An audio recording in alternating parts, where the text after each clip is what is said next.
बिहार की राजनीति में एकदम से हंगामा मच गया है। वजह है जाति जनगणना का रिपोर्ट कार्ड। जी हां, बिहार में नीतीश कुमार ने जातीय जनगणना की रिपोर्ट जारी कर दी है।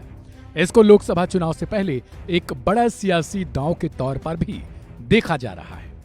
अब जातिगत जनगणना के आंकड़े जो सार्वजनिक फिलहाल किए गए हैं, उसके मुताबिक बिहार में 36% अत्यंत पिछड़ा, 27% पिछड़ा वर्ग, 19% से थोड़ी ज्यादा अनुसूचित जाति और 1.8% अनुसूचित जनजाति की संख्या बताई गई है, जिसे लेकर सीएम नीतीश कुमार का बयान भी अब सामने आ गया है।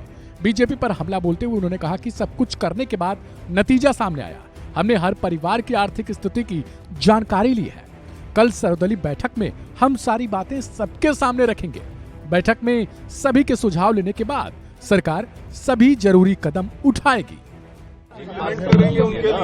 सब कुछ का जो कराया गया, तो ये पूरा का पूरा करके जो भी रिजल्ट आया है, आप उसके बाद सबकी आर्थिक स्थिति का एक एक परिवार का भी ले लिया गया, तो करके भी सब कुछ उसको भी कर रहा है, सबको जानकारी भी दे देगा और कुल मिला करके कल प्रेजेंट करवा देंगे एक एक जगह।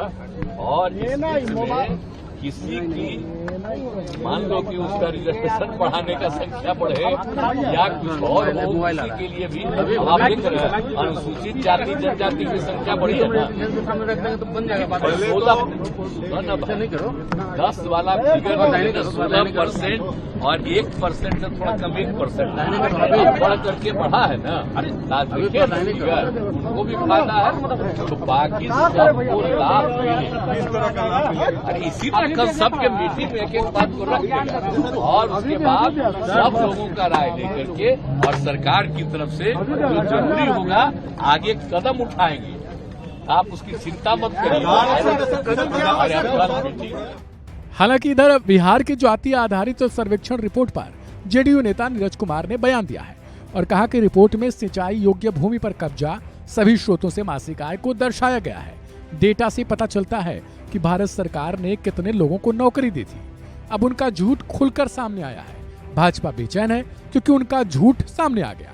सामाजिक और आर्थिक जनगणना देश के लिए महत्वपूर्ण है। हम इसके लिए एक जन आंदोलन शुरू करेंगे। रिपोर्ट आई है कि इस रिपोर्ट के अंदर में है कि उनकी कृषि भूमि क्या है, सभी स्रोतों से मासिक आय, तो कितने लोग को भारत सरकार ने नौकरी दी, ये डेटा आ गया। तब तो इनका पिटारा खुल जाएगा। अब तो इनके झूठ का पिटारा खुलेगा। कितने लोग को नौकरी दिए, किसके खाते में पैसा दिया, किसको तथाकथित कनेक्शन दिया, जो आज के डेट में बिजली ये गैस कनेक्शन दिया, वो सिलेंडर नहीं खरीद पा रहे हैं, उनकी मासिक आय भी हमने आधार बनाया है। तो इनके झूठ की कलई खुल रही है, इसलिए भाजपा बेचैन है। लेकिन देश भर में नीतीश कुमार जी ने नजीर कायम किया। देश में सामाजिक आर्थिक जनगणना कराना होगा और इसके खिलाफ देश में व्यापक गोलबंदी की जाएगी। हालांकि फिलहाल इस डेटा को लेकर भी संदेह बीजेपी की ओर से लगातार जताया जा रहा है, जिसके बाद अब देखना होगा कि आखिर ये लड़ाई कहां तक पहुंचती है।